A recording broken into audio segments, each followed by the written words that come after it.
Jovem Pan, eleições 2022.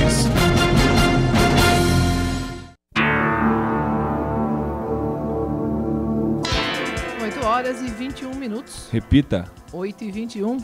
Já estamos aqui no JC nas eleições 2022. Iniciamos neste sábado uma série de debates, de encontros entre convidados de vários grupos políticos para a gente conversar um pouquinho a respeito do cenário eleitoral, as articulações que estão acontecendo em busca aí de uma vaga na disputa. Teremos em breve já o registro das candidaturas, as articulações já avançando, definindo nomes. Quem vai disputar aí tanto a questão dos cargos executivos, né, presidente da República, governador, como também as vagas ao Senado, a Câmara Federal e a Assembleia Legislativa. Esse é o nosso papel aqui já há muitos anos, o Grupo JC de Comunicação engajado nessas questões para trazer informação. É um momento importante para o eleitorado de definição dos seus governantes e nós estamos sempre participando aí desse momento. Eu vou começar conversando aqui, apresentando um dos nossos participantes, o Guto Magalhães, o nosso comentarista de política, para falar exatamente sobre isso. O Jornal Cidade sempre presente nesses momentos importantes de decisão, não é, Guto? Bom dia. Bom dia a todos, bom dia aos nossos ouvintes, aos internautas que estão nos acompanhando pelo Facebook, pelo YouTube também. Prazer estar com os nossos convidados aqui também. E esse é o papel determinante do Grupo JC, né, Carla? A gente tem essa visão aí de que é fundamental a gente participar e fazer todos participarem da política. Nós somos governados por políticos, né? Então, nada mais justo e importante do que falar sobre essa eleição tão importante que é a eleição de 2022. Né? A gente muitas vezes pensa exclusivamente na eleição para presidente, mas a gente vai ter eleições importantíssimas também para governador de estado. Nós vamos eleger um senador, deputados federais e deputados estaduais. Então, acho que é um pouco disso também, né? Poder falar, logicamente, que é fundamental falarmos sobre a eleição presidencial, mas também levar luz aí a todos os que quando você for votar, você vai votar em vários candidatos. Então, acho que esse é o nosso papel, né? Poder caminhar nessa jornada junto com os nossos ouvintes, com os nossos internautas aí. Com certeza, vamos então daqui até outubro, né, Guto? Trazendo as informações, trazendo também conteúdos, informações para os eleitores, dos prazos que começam aí a acontecer em relação às candidaturas, a possibilidade, as campanhas, o que pode, o que não pode nas campanhas, sempre aos sábados, a partir das 8 da manhã, aqui na Rádio Jovem Pan News. Então, vou começar apresentando aqui os nossos convidados, né, Guto? Começamos na estreia, já temos aqui à minha direita o Luiz Jardim. Luiz Jardim, que é do Movimento nas Ruas, coordena o Movimento nas Ruas aqui na cidade de Rio Claro e também integrante do PSDB. Luiz, bom dia, seja bem-vindo aqui ao Jornal da Manhã. Bom dia a todos, muito obrigado novamente pelo convite. Eu fico muito lisonjeado de poder participar desse nível de programa. Muito obrigado mesmo. Contamos também hoje com a participação do Vinícius Rosa Rodrigues, aqui à minha esquerda, o Vinícius que é presidente do Diretório Municipal do PSOL e pré-candidato também a deputado estadual. Bom dia, Vinícius, bem-vindo aqui ao Jornal da Manhã. Bom dia, Carla, bom dia, Guto, bom dia, Luiz Jardim, bom dia a todos e todas ouvintes da rádio, internautas. Em nome do PSOL de Rio Claro, gostaria de agradecer ao convite que nos foi feito, parabenizar o Grupo JC pela iniciativa e pelo espaço democrático, porque para nós do PSOL é democracia e respeito à diversidade acima de tudo. Acho que a gente costuma ouvir muito hoje em dia, né? E sempre ouvimos, mas hoje com mais intensidade, a questão da rejeição à política, né? As pessoas, eu não quero falar sobre política, eu não quero saber desse negócio de eleição, mas é exatamente isso que não deve acontecer, né? Os bons precisam participar do processo eleitoral, precisam fazer um voto consciente, porque somente dessa forma nós vamos mudar. Conforme o Guto destacou, né, Guto? Nós somos governados por políticos, então a nossa escolha precisa ser certeira nesse momento. Não tenho dúvida. Também se percebe que há um engajamento maior de muitas pessoas que se diziam avessas à política, né? A gente percebe isso também. As pessoas que que não se ligavam a nada, hoje sabem o nome dos 11 ministros do STF, sabem o nome de deputado, sabem o nome de senador, coisa que não havia há muitos anos atrás. Há 20 anos atrás você não sabia nem em quem você tinha votado, né?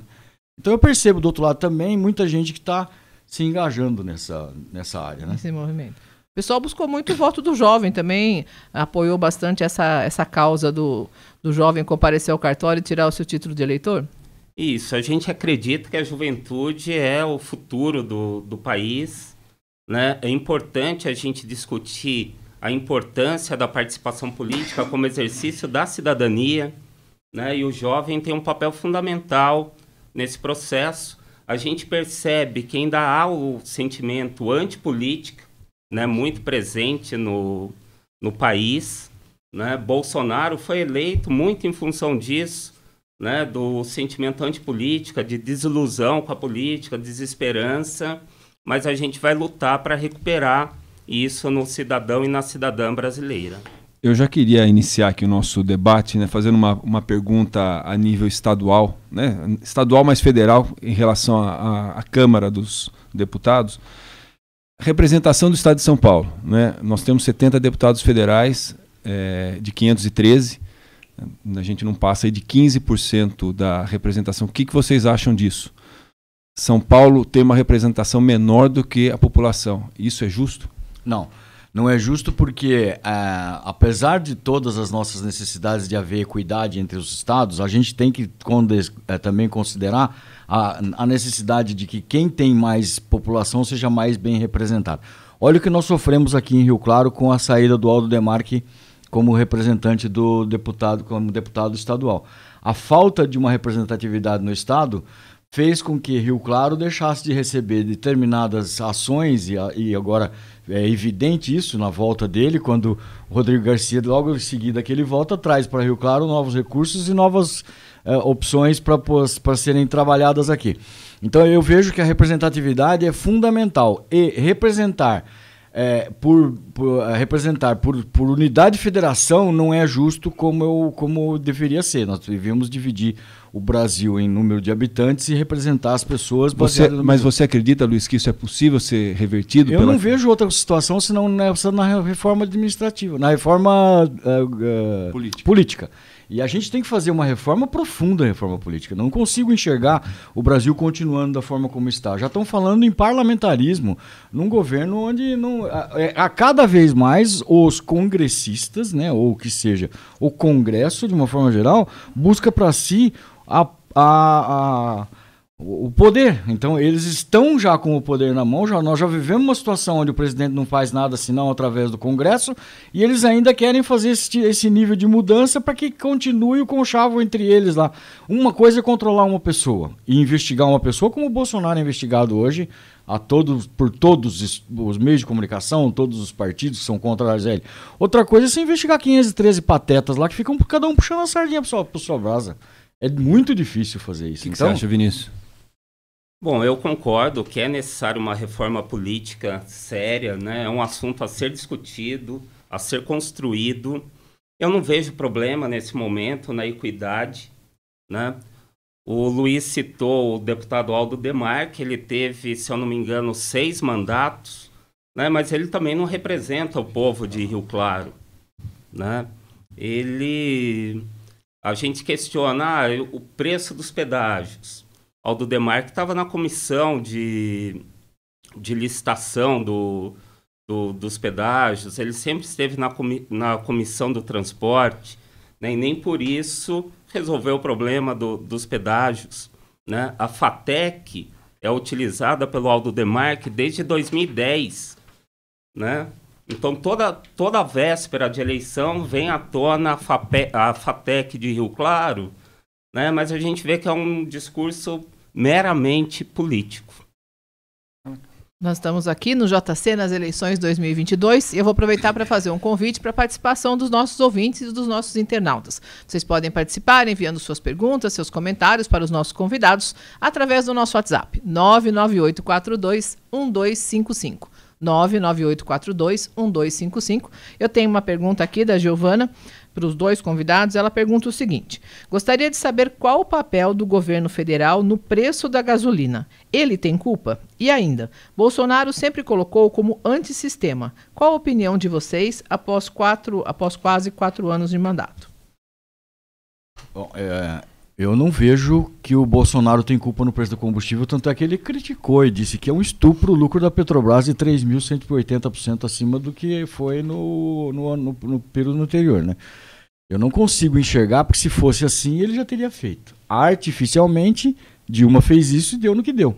Então eu não consigo enxergar o problema. Qual a segunda parte da pergunta? Se ele sempre foi antissistema. Ele é Bolsonaro antissistema? sempre se colocou como antissistema. Qual a opinião de vocês agora, né, após quase 4 anos de mandato? Eu continuo achando que ele é antissistema. O que acontece é que nós temos uma Câmara, como nós já dissemos anteriormente, um Senado que não permite que ele governe. Essa é a impressão que eu tenho. Muito bem. Vinícius? Com relação ao preço dos combustíveis, o governo federal tem responsabilidade, né? O preço dos combustíveis estão altos em função da política de preços da Petrobras.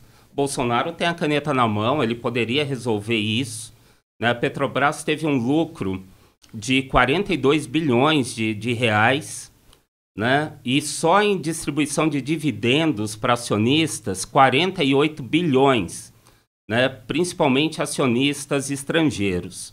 Bolsonaro, com a caneta na mão, se ele quiser, ele muda a presidência da Petrobras e altera a política de paridade com o dólar, que encarece os combustíveis para nós, né? Para os cidadãos. A outra pergunta... Em relação a o Bolsonaro ser antissistema, se ele segue nesse posicionamento após 4 anos de governo.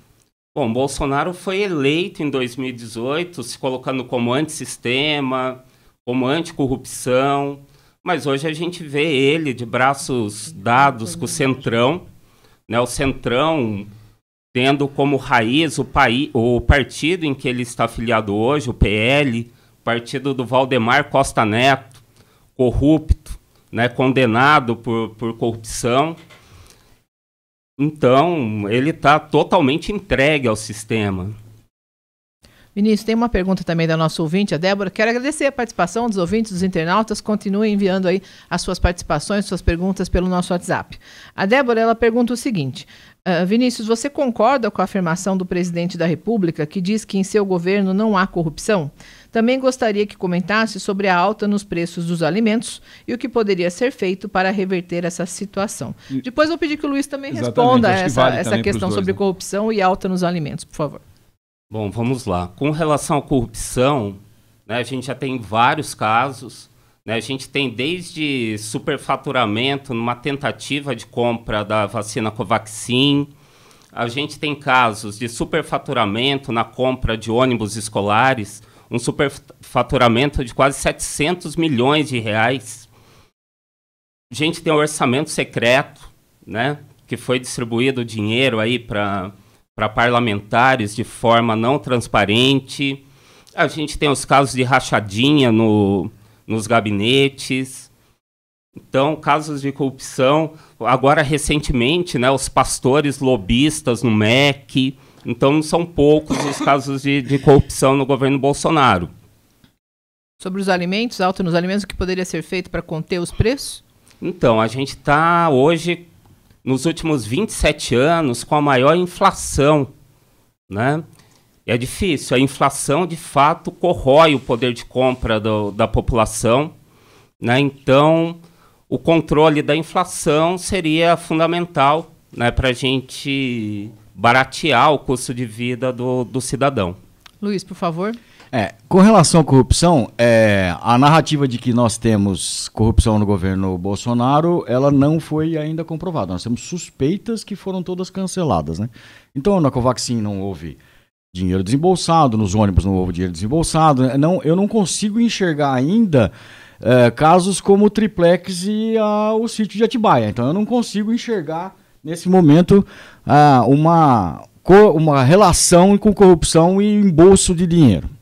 Com relação ao custo dos alimentos, é mundial. Eu não consigo ver chance do governo brasileiro fazer algo como tentou fazer, por exemplo, a Argentina, que tentou não deixar exportar os produtos para que ficasse no país e acabou transformando aquilo numa... Nós temos uma inflação hoje na Argentina de 55% ao mês. Então, eu não vejo ainda chance de haverem condenações ou comprovações de corrupção do governo Bolsonaro para o presidente Bolsonaro até agora. Não duvido que possa haver corrupção. E, aliás, a corrupção é um negócio que vem de décadas, de anos e centenas de anos. Então, eu não vejo como não haja isso em lugar nenhum, né?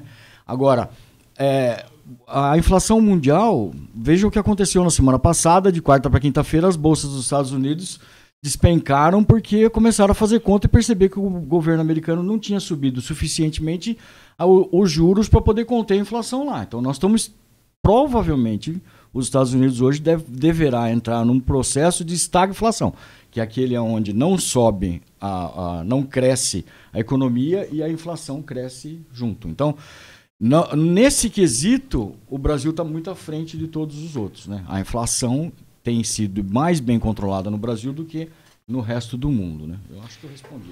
Eu queria fazer uma pergunta para os dois, né, que eu acho que é muito interessante também. É uma avaliação que muita gente faz.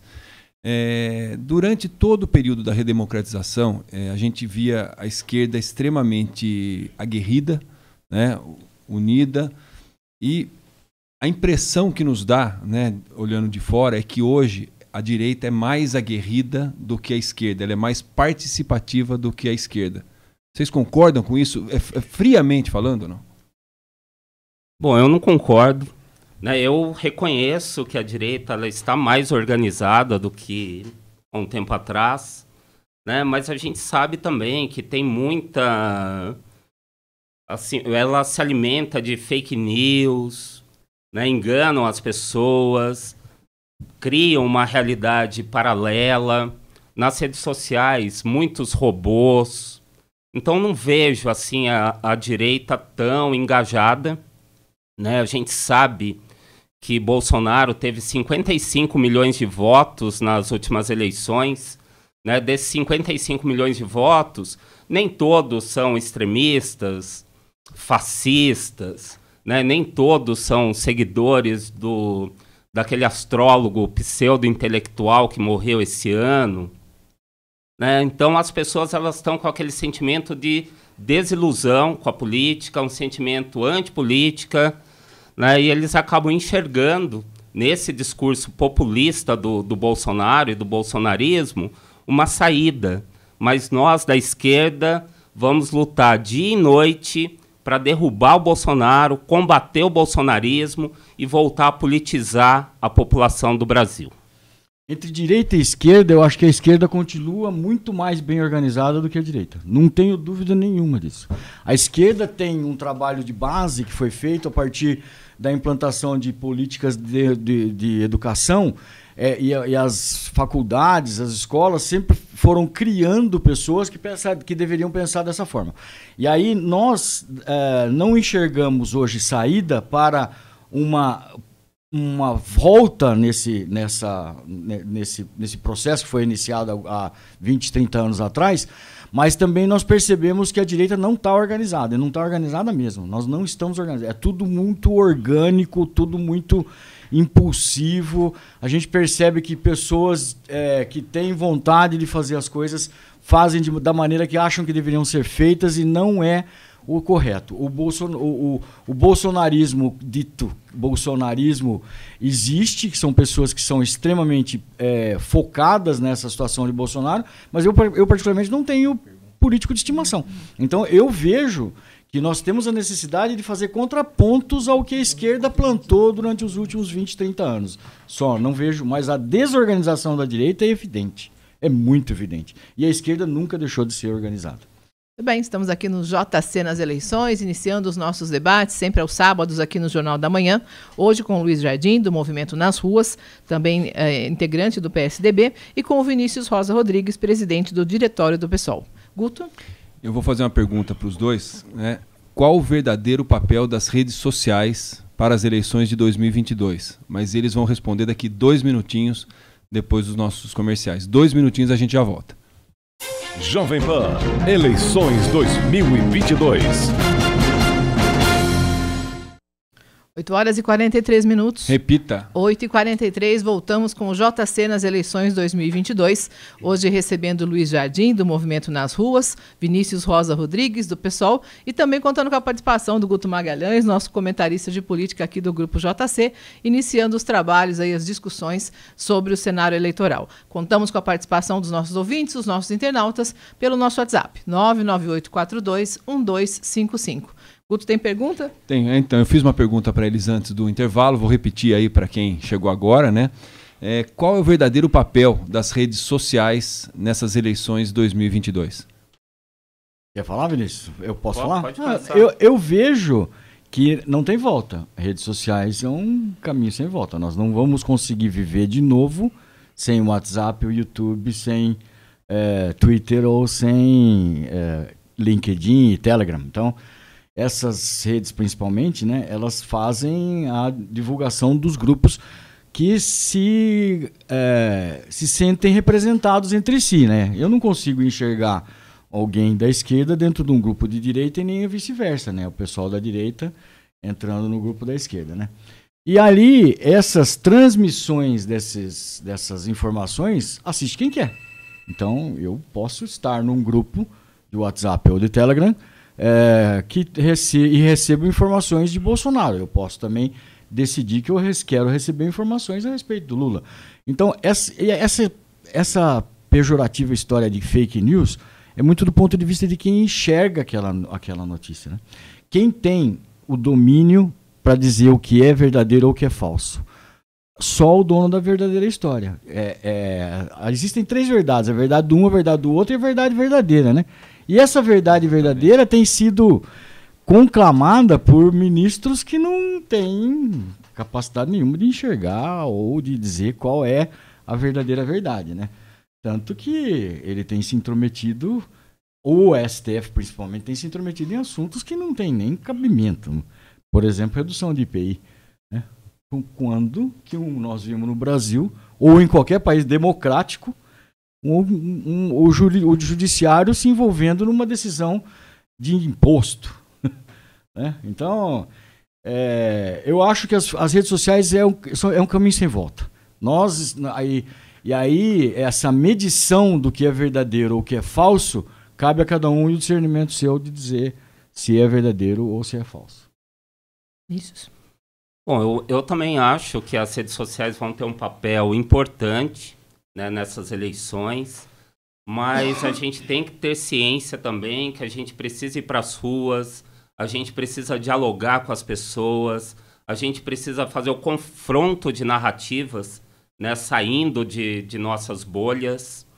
Né? A gente vive um momento de retrocesso civilizatório, né? As pessoas questionando a ciência, né? As pessoas questionando a ciência por meio de um vídeo de um Silas Malafaia da vida, né? Coisas que ficam circulando pelas redes sociais que prestam um desserviço para a sociedade.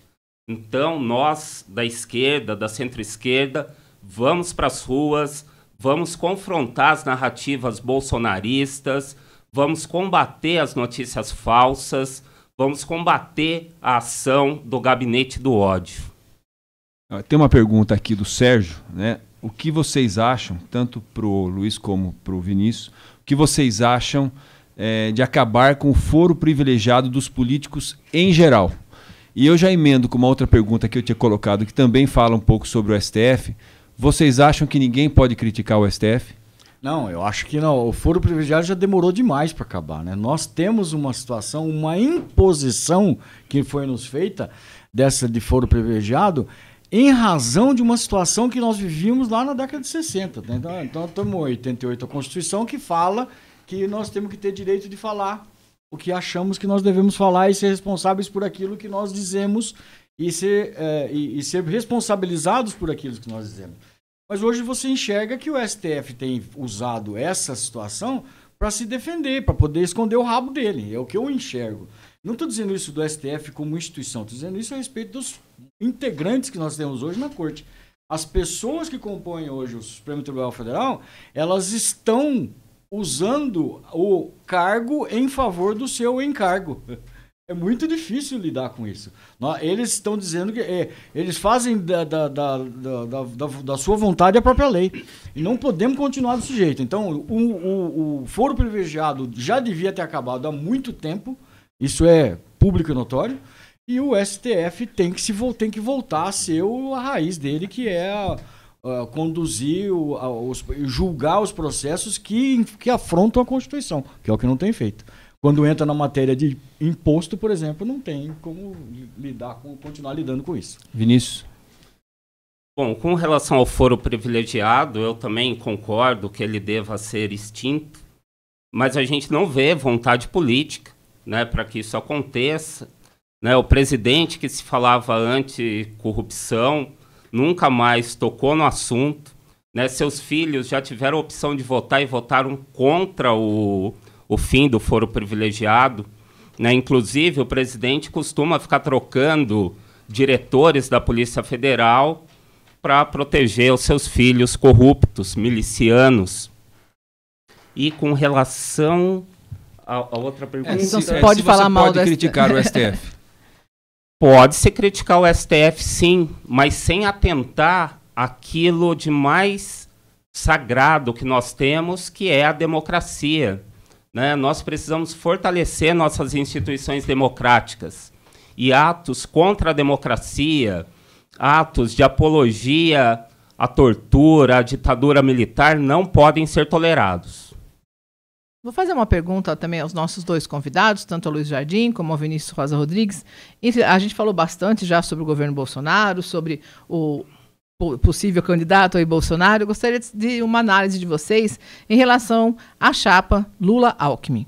O Vinícius, do ponto de vista da esquerda, não é? Que parece que há uma dificuldade de conversar com o PT, inclusive no Estado, não é? O Boulos e o Haddad não conseguiram entrar em um acordo em relação à disputa para governador.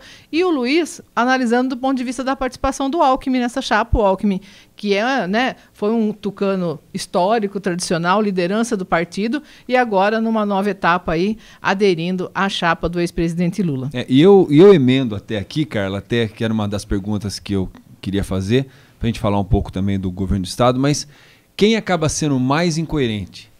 Bolsonaro com o Centrão ou o Lula com o Alckmin? Né? Que foi, ambos se criticaram aí durante muito tempo. Né? Então, quem que foi mais incoerente nessa situação toda? Bom, para nós, o PSOL, não é confortável, né, apoiar uma candidatura tendo o Alckmin como vice, né, mas a gente entende também que agora o imperativo é derrubar o Bolsonaro. Né?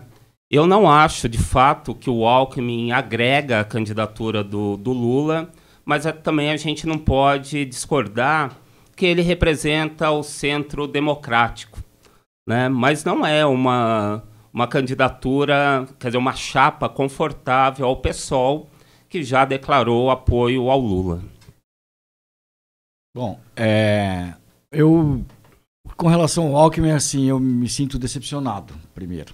Porque eu sempre tive ele na mais alta conta e ver ele fazendo essa junção com o Lula me deixou muito triste, no mínimo triste, para não dizer outras palavras.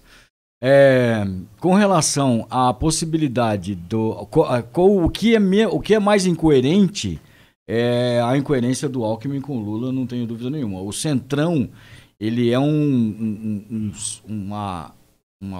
movimento que o Bolsonaro teve que fazer para poder sobreviver no cargo. E ele não conseguirá sobreviver sem uma parte do Centrão. O que a gente espera é que dentro desse Centrão hajam pessoas que estejam mais voltadas para a pátria, família e não só ao bolso deles, né?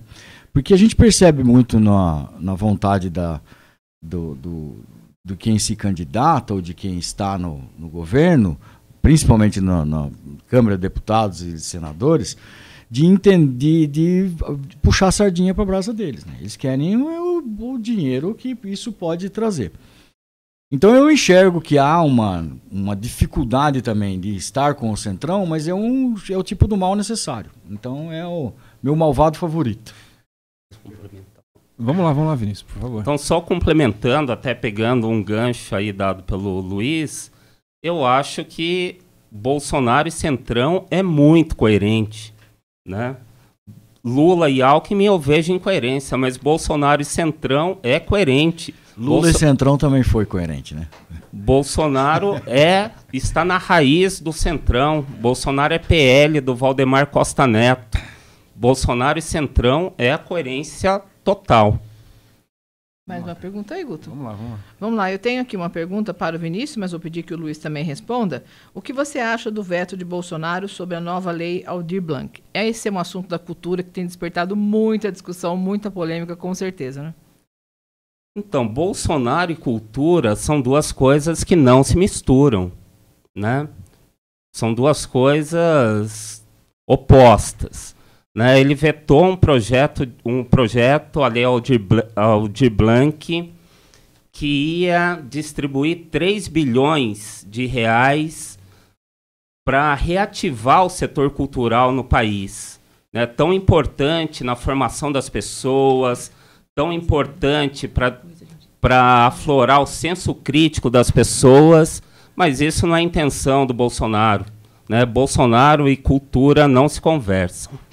Eu enxergo que o Bolsonaro tem uma visão diferente de cultura do que está imposta pelo pensamento de esquerda. Não vejo que ele seja avesso à cultura, tanto que ele fez uma divisão dos valores a serem distribuídos à cultura baseado em um limite máximo de financiamento, né? Não havia antigamente um limite para financiamento. Qualquer um, a Daniela Mercury receberia R$1 milhão, mas o coitadinho do Toneladas aqui de Rio Claro não receberia absolutamente nada, porque não tem condição de levantar R$300 mil para fazer uma turnê.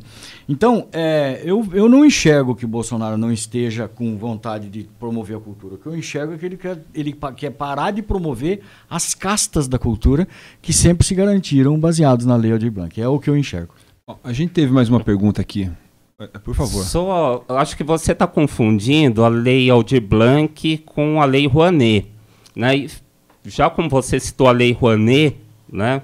Exemplificou com a Lei Rouanet... Eu quis dizer em relação à cultura. Não estou dizendo que... Eu não estou me referindo à lei. Eu estou dizendo assim, a cultura. Né? Então, a Rouanet teve essa...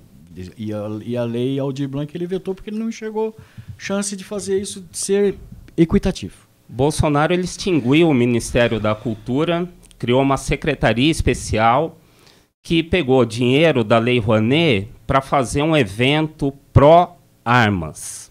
Né? Isso não é cultura, não é isso que o povo brasileiro quer. O brasileiro quer cultura de verdade, o brasileiro quer educação, o brasileiro não quer armas. A gente tem uma outra pergunta que foi feita para o Vinícius, mas eu vou jogar para os dois, logicamente, do Edmilson Giometti. Né, em relação ainda àquela questão da liminar do STF, em relação à IPI, aquela coisa, eu queria que vocês, assim, que a pergunta dele está um pouco mais ampla sobre questão de geração de empregos, né, mas vai um pouco em cima do que, provavelmente, pelo que ele está falando aqui, deve ser da derrubada do veto do Alexandre de Moraes em relação à IPI da Zona Franca de Manaus. Então, se vocês puderem, só para a gente poder dar atenção aos nossos ouvintes aí, Edmilson Giometti. Então, nesse ponto eu concordo, né? É uma matéria que não compete ao STF, né? Então, nesse aspecto, a gente concorda. E aí o Bolsonaro é indicado como quem está esticando a corda. Então, eu não consigo... a gente está falando muito de Bolsonaro, sabe? Eu acho que a gente devia trabalhar mais direita e esquerda. Então, a direita pensa mais como o Bolsonaro, a esquerda pensa mais como o Lula. Concordo que a gente personifica isso. Mas a gente tem que pensar quais são os rumos que a nação deve tomar em relação às suas capacidades administrativas. Então, nós temos capacidade de administrar o Brasil. O José da Silva, eleito presidente, tem capacidade de administrar o Brasil se houver esse tipo de interferência? Não. O Lula da Silva tem capacidade de administrar o Brasil se houver esse tipo de interferência? Não. Então, nós temos que avaliar isso do ponto de vista lógico, cada um no seu quadrado. Foram criados três poderes, legislativo, executivo e judiciário, para harmonicamente trabalharem em conjunto por um bem maior. E a gente está enxergando o ativismo judicial está a todo momento encastrado em todas as ações que a A ou B fazem. Eu não estou falando isso exclusivamente a respeito de Bolsonaro, mas Bolsonaro é a bola da vez. Então ele está na bola da vez e ele está representando um lado que pensa mais à direita. Agora, do ponto de vista lógico, todas essas intervenções, se fossem feitas pela esquerda, haveria mesmo ativismo? Essa é a minha pergunta. Então, esse ativismo judicial de esquerda dentro do STF incomoda. E aí isso mostra, aí o Guto falou a respeito de representatividade das redes sociais, né?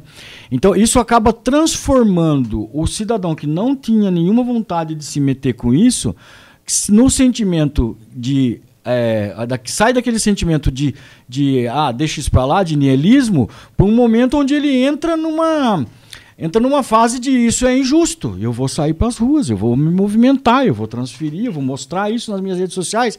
Tanto é que se percebe hoje o número de seguidores que tem Bolsonaro no Twitter, Facebook, Instagram e todos os outros é 3 vezes maior do que todos os outros candidatos juntos. Então, isso que tem que ser avaliado pela esquerda, inclusive. Como que isso vai continuar existindo? E aí vem a liberdade de imprensa. Nós passamos esses dias, foi o Dia Mundial da Liberdade de Imprensa, foi anteontem, quando foi? Foi no dia 7 de abril, né? 7 de abril foi o Dia Mundial da Liberdade de Imprensa. Como o brasileiro que pensa como de direita vai conseguir enxergar esse Brasil daqui 20, 30 anos? E aí a primeira fala do Guto disse que as nossas eleições desse ano serão fundamentais. Essa eleição de 2022 vai dizer o rumo que o nosso país vai tomar. E para dizer o rumo que o nosso país vai tomar, nós precisamos estar engajados e trabalhando no sentido de fazer com que haja uma boa informação e que cada um se sinta representado da forma que ele melhor se enxerga dentro de direita ou de esquerda. Independente de Bolsonaro ou Lula, eu não tenho político de estimação, eu gosto do Brasil. Eu acho que o Brasil tem que pensar isso, né? E passa pelo Congresso, passa por senadores, governadores e toda essa casta política que vem se desenvolvendo nos últimos anos, onde ela consegue amealhar semelhantes que queiram roubar ou não, né? Eu acho que é natural isso, né? Cada um se junta com quem se sente mais representado. E esse é o que eu acho que tem que ser o cerne do debate da política desse ano, né? Qual vai ser o rumo que o Brasil vai tomar depois das eleições de 22. Eu preciso fazer um intervalo de 2 minutinhos, mas eu queria deixar uma pergunta já para o próximo também, depois se o Vinícius quiser voltar nesse assunto, mas preciso fazer o nosso último intervalo, para o último bloco. Vocês acham que a nossa região elege candidatos a deputados estaduais e federais regionais? A gente volta daqui 2 minutos. Jovem Pan, eleições 2022. 9h02. Repita. 9h02, voltamos aqui para o nosso último bloco do JC nas eleições 2022. Só vou fazer uma correção aqui, Luiz, eu fiz confusão. O dia da liberdade de imprensa é 3 de maio, 7 de abril é o dia do jornalista, tá bom? Feita a correção aqui, vou passar para o Guto, que havia feito uma pergunta antes do nosso intervalo. Eu queria também voltar um pouco para a nossa região, né? Qual que é a análise de vocês em relação às candidaturas para deputado federal, deputado estadual, regionais? Qual as chances da nossa região aqui de ser representada tanto na Assembleia Legislativa como em Brasília? Bom, eu queria só retornar um pouquinho ao assunto anterior, né? É bom que as pessoas tenham consciência que Bolsonaro ele vive criando cortinas de fumaça, né? Então, em vez de falar da inflação, da maior inflação dos últimos 27 anos, ele prefere falar do indulto ao Daniel Silveira. Em vez de falar do problema da fome, do desemprego, ele prefere criar polêmica com as urnas eletrônicas.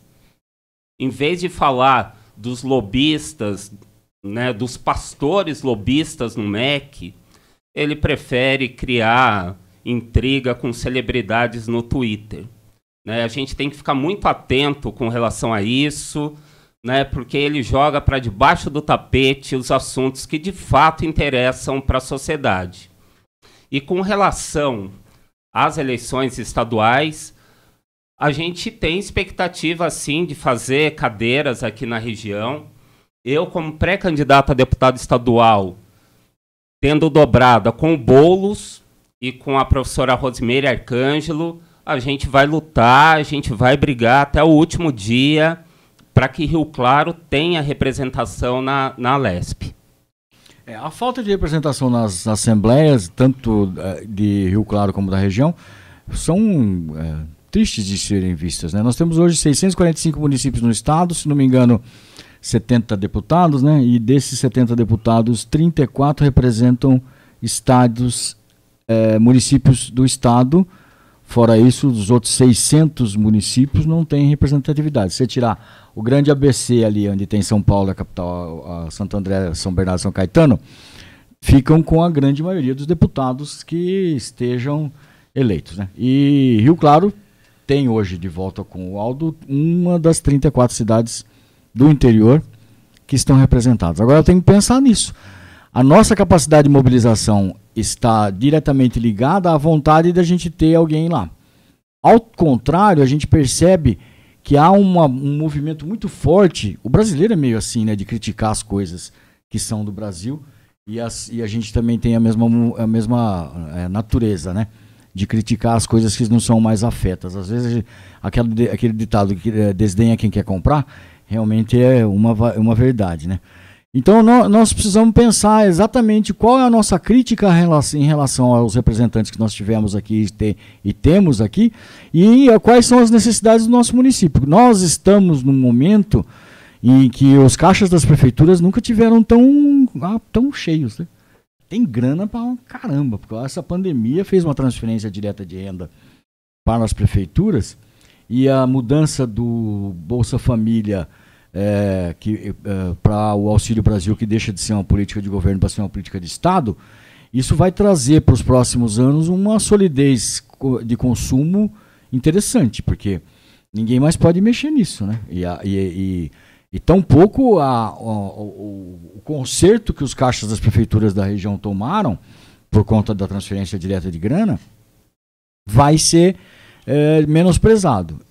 Nós temos que pensar muito na nossa região e o que nossa região espera fazer com a mobilização das pessoas que pensam que política faz parte do nosso dia a dia. Eu queria mandar um abraço aqui também para todas as pessoas que estão nos acompanhando pelas redes sociais. Acaba sendo muita gente e a gente não consegue dar conta aqui, né? Mas Tereza, André, Hélio Martins, Jonathan Pacheco, Mei Ruth, Maria Medeiros, Cris Alves, Vitor Roque, tem bastante gente aqui, a gente vai depois, vai tentando citar, né, cara? Nos próximos programas a gente vai ficando craque aí também. Vamos acompanhar todos, agradecer a participação, né, Guto? Com certeza.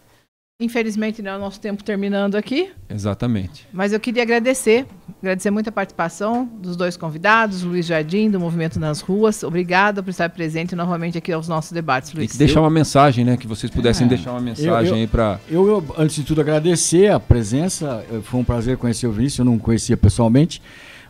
E dizer que o que eu vejo que nós temos como brasileiros a fazer é estar atentos e observar os movimentos que são feitos. Nem tudo que se apresenta como ouro, com o que reluz é ouro, né? Então, as pessoas são enganadas por conta de movimentos milimetricamente dimensionados. Eu vou dar um exemplo só, que é a quem conheceu a escola há 25, 30 anos atrás e quem conhece a escola hoje. Então, escola, estou dizendo que deveria dar educação, matemática, física, química, geografia para os nossos filhos. E ela tem hoje um papel que não é o papel da escola de fazer educação sexual, por exemplo. Na minha opinião, não há uma condição de continuar tendo essa escola que cria escolas de ideologia. Então, quem avaliar esse movimento de 20, 30 anos atrás para o que tem hoje, pode pensar o que será daqui 20, 30 anos se ele não se meter na política. Nós seremos governados por aqueles que querem ser governados. Eu agradeço de novo a participação e estou sempre à disposição. Agradeço também a participação do Vinícius Rosa Rodrigues, do PSOL, presidente do Diretório Municipal, pré-candidato a deputado estadual. Vinícius, obrigada pela sua presença aqui no programa. Bom, eu que agradeço, Carla. Prazer em conhecer o Luiz Jardim, que também não conhecia pessoalmente, ao Guto Magalhães. E eu queria deixar uma mensagem de esperança à população brasileira, né? Acreditem que nós teremos ainda um país próspero, só que com justiça social, com justiça econômica, um país próspero que respeite a diversidade cultural, um país próspero que seja ambientalmente e ecologicamente equilibrado. Né? É muito importante o voto consciente, né? Pensem muito antes de votar, pesquisem sobre os seus pretensos candidatos, né? Participem mais da política, né? A gente precisa de engajamento, participação política, é o exercício pleno da cidadania. Eu quero deixar aqui um bom final de semana, um feliz Dia das Mães para todos. Guto, obrigada pela presença. Obrigado, Carla. Obrigado a todos que nos acompanharam. Mais uma vez, você que está nos acompanhando pelo YouTube, se inscreva no nosso canal, é muito importante isso para a gente. Também você que está nos acompanhando pelo Facebook, se puder dar aquelas estrelinhas para a gente, isso é sempre importante, né, para que a gente continue fazendo o nosso trabalho com credibilidade, né, e com a confiança de sempre aí com os nossos jornalistas aqui. E esse é o nosso intuito, né, Carla? Tá aqui todos os sábados, a partir deste sábado, trazendo essa discussão que é fundamental para o futuro do nosso país, né? Cabe a nós votarmos e decidir aí o que é melhor para o Brasil, para o estado de São Paulo e também para a nossa região. Então, assim, queria desejar também um bom dia a todos, feliz Dia das Mães, um especial para minha querida mãe e um abraço a todos. Muito bem. Quero agradecer a participação dos nossos ouvintes, dos nossos internautas, sempre apoiando, né, o nosso jornalismo, né, Guto? Isso é muito importante. O Guto falou, você que acompanha aí pelo Facebook, as pessoas mandando estrelas, é uma forma também de confiar no nosso trabalho, de ajudar a manter esse trabalho de jornalismo que a gente busca fazer no nosso dia a dia, sempre com credibilidade, com pluralidade. Acho que esse é um canal plural, isso é muito importante. E contamos com a participação também de vocês ao longo dos próximos sábados, até as eleições. Estaremos Semana por aqui. Que vem tem mais, com certeza. Estaremos por aqui, com certeza. Nós encerramos aqui, então, às 9h12. Repita. 9h12, encerrando aqui a edição local do Jornal da Manhã deste sábado. Vocês ficam agora com a edição nacional do Jornal da Manhã e a equipe da Jovem Pan de São Paulo. A todos um excelente fim de semana. Nossos parabéns às mães que tenham um domingo aí de paz, de alegria, junto aos seus familiares. Voltamos, então, na segunda-feira, às 8 da manhã. Até lá.